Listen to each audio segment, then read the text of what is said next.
Salut à toutes, salut à tous, j'espère que tu vas bien. Dans cette vidéo, on va voir comment bien maîtriser son budget avec la méthode 50, 30, 20. Une méthode qui va te permettre de gérer justement ton budget de manière efficace. C'est très important.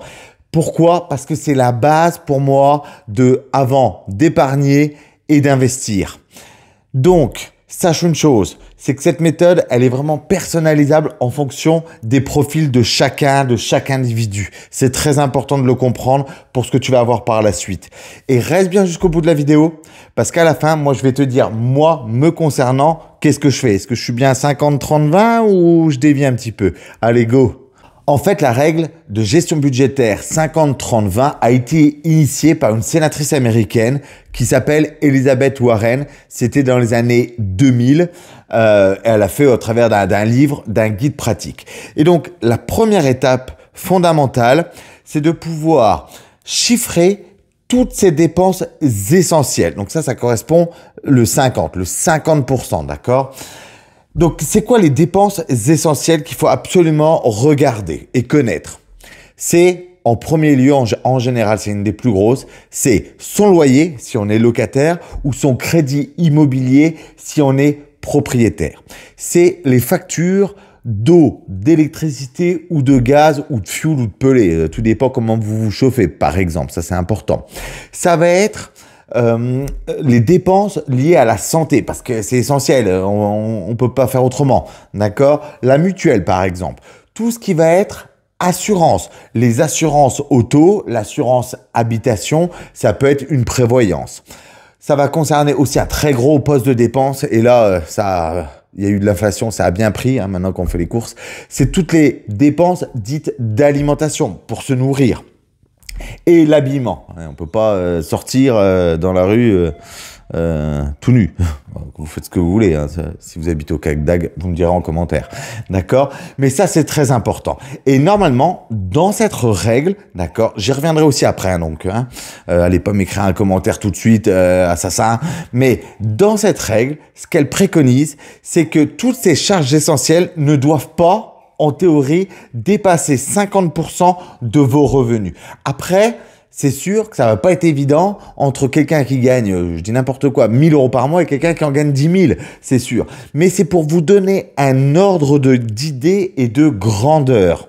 50% de ses revenus sur les dépenses dites essentielles, et vraiment essentielles. Est-ce que, je le disais dans mes autres vidéos aussi, est-ce que d'avoir un abonnement, je donne un exemple, Netflix, c'est 11 € par mois, je crois. Ça a peut-être changé. Maintenant, il y a la pub. Plus Disney, plus Amazon Prime, plus, je sais pas, d'autres, peu importe. Est-ce que ça c'est pas essentiel, d'accord? Par contre, quelqu'un qui me dit, il y a ça aussi, oui, essentiel d'avoir un abonnement Internet. Bah oui, ça, je pense que quand même, ça peut être essentiel. Pas pour tout le monde d'ailleurs, mais ça peut être essentiel. Donc, soyez quand même vigilants et chiffrez un peu tout ça. Moi, ce que je vous conseille, c'est vous regardez peut-être votre relevé de compte bancaire à la fin du mois et vous additionnez tous ces montants-là. Et vous voyez combien ça fait. Parce que je suis sûr qu'il y a énormément de gens, énormément de Français qui ne savent même pas combien, au final, ils ont absolument besoin d'avoir de dépenses dites essentielles. Donc, regardez bien ça. Ça, c'est un petit travail. Ça prend quelques minutes. Et vous pourrez aussi me le dire en commentaire. Parce que des fois, on voit que c'est énorme. Et donc, l'idée derrière ça, si, une fois que vous avez fait tous ces calculs, vous dépassez les 50%, c'est, si possible, bien entendu, c'est d'essayer de changer ses habitudes pour s'en rapprocher au maximum. Ça peut être par exemple, alors il y en a, ils vont dire, on déménage, on va dans plus petit ou moins cher. Pourquoi pas? Bon, peu importe. Ça, c'est pas si évident que ça, d'ailleurs. Voilà. Mais par exemple, ça peut être changer ses habitudes alimentaires. Aller moins au resto ou acheter moins des choses de marque, par exemple, et faire plus du maison. En général, quand on fait maison, c'est beaucoup moins cher. Il y a plein d'autres choses. Faire de la comparaison de factures. Ça, je vous en ai parlé dans mes autres vidéos, mais c'est quand même quelque chose d'assez simple, d'aller sur des comparateurs. Je vous donne le nom, par exemple le Lynx, ça on entend beaucoup la pub depuis des années, c'est un exemple, hein, je ne suis pas rémunéré par le Lynx, mais pour essayer d'aller faire baisser vos factures, vos assurances auto, votre assurance habitation, votre assurance de prêt, bon voilà, il y en a plein. C'est vraiment d'essayer de se rapprocher et de ne pas dépasser ces 50% de ses revenus. Parce qu'il y en a aussi peut-être qui vont me dire, et ça je peux comprendre, ouais, mais moi avec ce que je gagne, c'est impossible d'être à 50, je suis à 70, 80. Bon, je comprends, franchement. Mais il y a aussi beaucoup de gens, peut-être, attention, je vais me faire un peut-être, qui dépensent plus que leurs moyens, en fait, qui ont les yeux plus gros que le ventre, qui vont trop, je sais pas, dans les centres commerciaux, acheter les dernières choses qui arrivent et tout. Donc, il faut aussi être vigilant.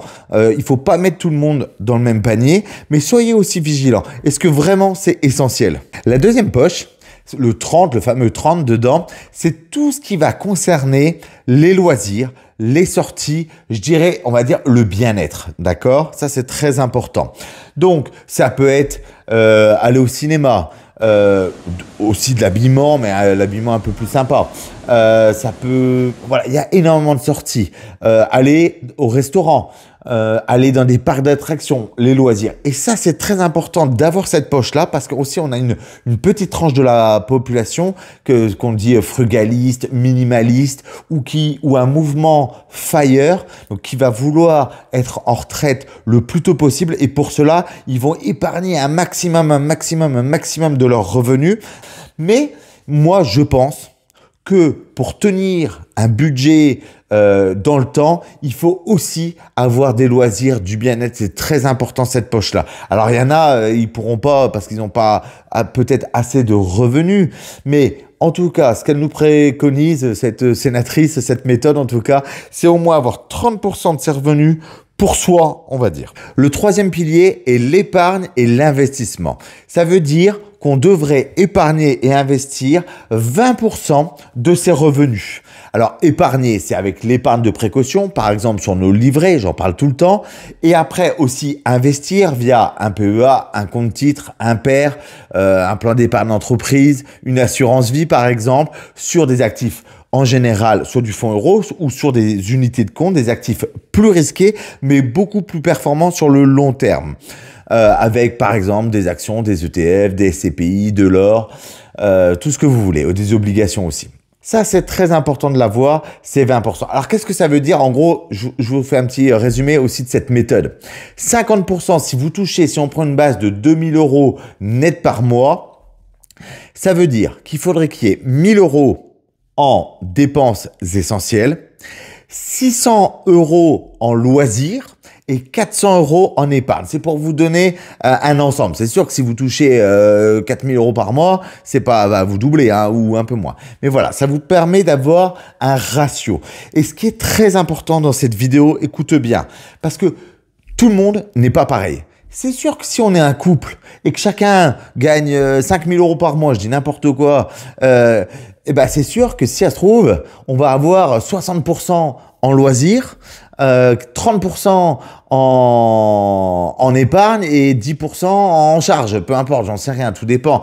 C'est sûr que si vous êtes tout seul avec un seul salaire, ça sera pas la même chose. Ou un couple qui a 3 enfants, il pourra peut-être pas avoir le même ratio. Mais c'est pour vous donner vraiment un ordre de grandeur et essayer de respecter. Mais le plus important, c'est d'avoir quand même ces 3 piliers. 3 piliers. Parce que c'est sûr, quelqu'un qui met 70% dans ses dépenses essentielles, pourquoi pas, et 30% dans ses loisirs, mais là il manque un pilier, c'est-à-dire qu'il n'y a ni épargne ni investissement et on va se retrouver toujours des fois un peu à flot sur ses comptes en banque. Donc cette méthode d'avoir ces 3 piliers, ça permet aussi sur du temps d'éviter par exemple des dépenses trop excessives et on ne sait jamais peut-être du surendettement bancaire. Ça peut arriver aussi malheureusement. Mais l'important me dites pas, ouais, mais moi, j'arrive pas à 10% et tout. Peut-être. C'est au moins d'avoir ces 3 piliers. Et si vous pouvez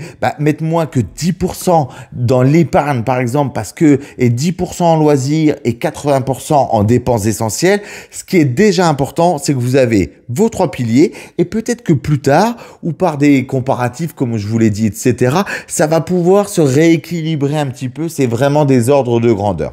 Alors moi, je vais vous dire aussi ce que je fais. Moi, j'ai 50% qui est vraiment comme la méthode en dépenses essentielles. Par contre, j'ai un petit décalage parce que je vis plutôt simplement. Donc, j'ai que 20% en loisirs et j'arrive à épargner personnellement, moi, 30%. Mais je sais que certains d'entre vous, ils vont monter des fois à 60%, 70% d'épargne. Hein. Donc, vous me le direz en commentaire comment vous êtes. Voilà, moi, en tout cas, c'est ma répartition personnelle. C'est pas mieux qu'un autre ou moins bien qu'un autre. C'est comme ça que je suis pour le moment. Et peut-être que plus tard, ça sera différent. Donc, j'espère que cette vidéo t'a plu. Tu me dis en commentaire si tu connaissais cette méthode. Puis toi, t'en es où? Comment tu fais? Écoute, je serais ravi de te lire. Je te dis à bientôt. Abonne-toi parce que je fais encore plein de vidéos. Je te dis à bientôt pour la prochaine. Salut, bonne journée. C'était Pierrick. Merci à toi.